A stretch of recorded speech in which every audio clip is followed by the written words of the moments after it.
All right, my people, we had a viewer, a member of this community. He went ahead and asked this question. So in this video, I'm going to go ahead and answer all these questions. This is a great comment. Thank you so much. And let's get into it. Now, is this a young man's sport? Is this something that is only suitable for young men? No, it is not just a young man's sport, but I understand why people would think that, because a lot of the people who enter EMS are fresh out of high school, fresh out of college, and they want a job that gets them into healthcare or gets them into one step closer into becoming a firefighter. So I understand the thought process. And as for me, I started EMS when I was 18. So I was a young man, but now I'm 40 years old plus, and I'm still doing this job, and I'm super proud of it. So is it just for young men?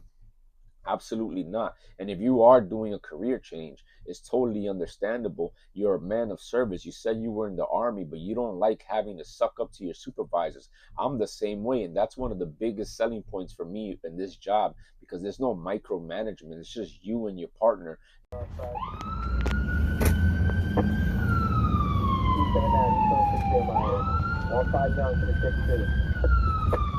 You don't have to suck up to your partner, nor do you have to suck up to your supervisors. This section of first responding, this section of public service, there's no micromanagement. It's not paramilitary at all. Now, if you go on to becoming a firefighter, that tends to be a little bit more paramilitary. They try to be like the army, and they have ranks and lieutenants and chiefs and colonels, and that is very similar to what you see in the military. But in EMS, the medicine side of being a first responder, there's none of that at all, at least from my experience working within the New York City 911 system under the FDNY and working inter-facility transports here in Florida. And now, do you have time for your family? Yes, you do, brother. As for me, I'm a father of 3 and I'm married. And my wife is 14 years younger than me. So I definitely need to make sure that everything at home is taken care of and I keep up with my family. And I'm able to do so because my current schedule consists of 24 hours on and 72 hours off. Once again, 24 hours on and 72 hours off. Within those 72 hours, I do things like edit this video. Within those 72 hours, I do things like preparing for residency. And I do other things like I make sure I work out. I make sure I do jujitsu. I make sure I lift weights. I make sure I stay healthy. I make sure I do what I got to do in my house. So do you have time? Yes, you do. Now, I want to make you aware of something. You got to consider the source, brother. Think about who's giving you guidance, because the only things in life that are difficult are the ones you're not prepared for. If you have a person who's not firing on all cylinders, a person who's not optimized, a person who has really bad habits and no discipline, they're going to tell you and give you bad advice. For example, you'll have EMTs and paramedics talk about how difficult and undoable paramedic school is, and when it really is easy. It just, they make it sound hard because they did things that made it harder. For example, if you're never getting enough sleep, if you're running on fumes and drinking Red Bull and eating Doritos, then of course you're not going to be optimized. Of course you're going to have lower health, and that lower health will give you less output. So please consider the source. You don't want to take advice on how to be healthy from somebody who's not healthy. So if someone is burnt out crisp in EMS, that's very, very common. We see a lot of things that cause PTSD, but I don't think the biggest problem is the job. I think the biggest problem is having negative venting mechanisms. So please consider the source. You don't have to be a person who doesn't spend time with their family. My lifestyle consists of, once again, paying my blessings forward, leading at my church, training in martial arts, making sure my aim is good at the range, and I make sure that I'm getting ready for residency as I get closer to becoming an emergency room doctor. I'm also writing a book for EMTs. Like I got a lot of stuff on my plate, and I'm able to handle it because I'm very, very good at time management. So why do I say this? Why do I take the time to give you all this detail? Because it answers the question. I want you to understand that it is doable. The only thing is you got to follow, you got to use the discipline that you obtained in the army, use the discipline that you acquired and the good habits, and go ahead and extrapolate it to this situation. Because once again, you don't have to put up with supervisors. You're not being micromanaged. And a lot of people stay in this profession because of that. There's plenty of providers, including myself, who have 20 years plus experience. Why? Because this job, this profession, as long as you're certified, as long as you have a clean driver's license, it will receive you with open arms. And also, it opens the doors to other stuff. Like, you don't have to work on an ambulance after becoming an EMT. You could work in the emergency room. You could work doing only events. You could work doing only interfacility. You could work doing 911. There's so many different avenues. So many opportunities are open for a person who gets the certification and takes advantage of it. But of course, once again, if you have advice coming to you from someone who didn't take advantage from it, then they're gonna talk down about it. One of the things that irks me, bro, is when people are like, "Yo, I'm just an EMT." That's a very big deal.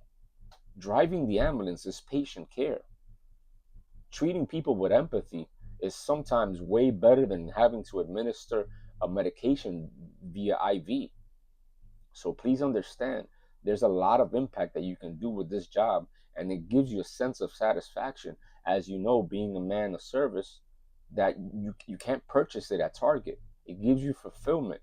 This is some of the things that gives you optimal health. If you want optimal health, if you want an optimal existence, you need to be strong in 5 different areas of life, and I'm going to name them for you. It's your faith, your family and relationships with the people that you love, your fitness, your mental and physical fitness, your fulfillment on whether or not you're making the world a better place, are you giving back to humanity, and your finances. If all these things are strong simultaneously, you'll be walking on cloud nine. You'll feel the euphoria that God wants you to feel as you live this life, this human existence.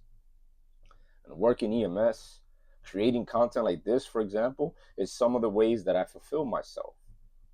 This is why I'm feeling so great. And I just want to share with you, yes, it is doable. And you could ask me all the questions you want. Now, do you ask, are people using EMS as a stepping stone?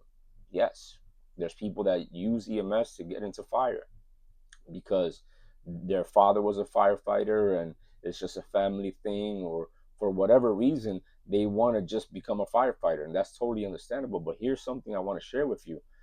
95% of the times 911 is called for fire EMS, it's because of a medical situation. For example, here in Florida, all their calls are medical calls. You have people who are firefighters slash paramedics, and those firefighters slash paramedics are only running EMS calls. So yes, people use it as a stepping stone to become a firefighter because of the allure that comes with it and the reputation that you get from becoming a firefighter. But just notice that all 911 calls, or the majority of them, are EMS related, not fire or extrication related. So do people use it as a stepping stone? Yes, but the reality is they still end up having to use the EMS skills. Also, people use it as a stepping stone into becoming a nurse because they see bigger and better opportunities for them. Everyone's opinion is different. After I became an EMT for 4 years, I was deciding on whether or not I upgrade to becoming a nurse or upgrade to becoming a paramedic. I'm the boots on the ground type of person. EMS is the infantry of medicine. You're in the army. This should resonate with you. We're boots on the ground. This is an uncontrolled environment similar to infantry. By the way, my brother was out of Fort Drum, 10th Mountain Infantry Division, POW KIA, in Baghdad, Iraq, the Triangle of Death. Look him up. Staff Sergeant Alex Ramon Jimenez. That's my brother. I have him right here. And why do I share that with you? Because I resonate with the infantry idea, not just from what happened to my brother, but the idea of EMS having that life. Now, you're not going to be the richest public service provider, but it's not so much about how much money you make, it's how much money you keep. It's whether or not you know how to manage your money, because on the flip side of things, I've seen plenty of paramedics use the income from being a paramedic, and they went on to become multimillionaires by investing that same money into real estate. In my case, I invested in myself and became a doctor, and now I'm going ahead and getting ready to work in the hospital as a doctor. I use the same skill set that I learned from all the people skills and the patient care, and I went ahead and won federal government contracts. Just Google my name. You'll see a whole bunch of stuff. Look at my LinkedIn. So I'm just sharing this with you as a father, bro. As a father, from father to father, from man to man, from public servant to public servant. It's doable. And don't take my word for it. You're seeing me do it right now. So I hope this helps. Anybody else who has any other questions, just comment down below and I'll answer them as best as I could. And I can't wait to introduce all you guys to all the stuff I've been working on. And it's gonna be really good, and I can't wait to go ahead and let you guys know more about it. But for now, I'll leave you guys with with the answers to these questions. And as y'all already know, God bless you and yours. Peace.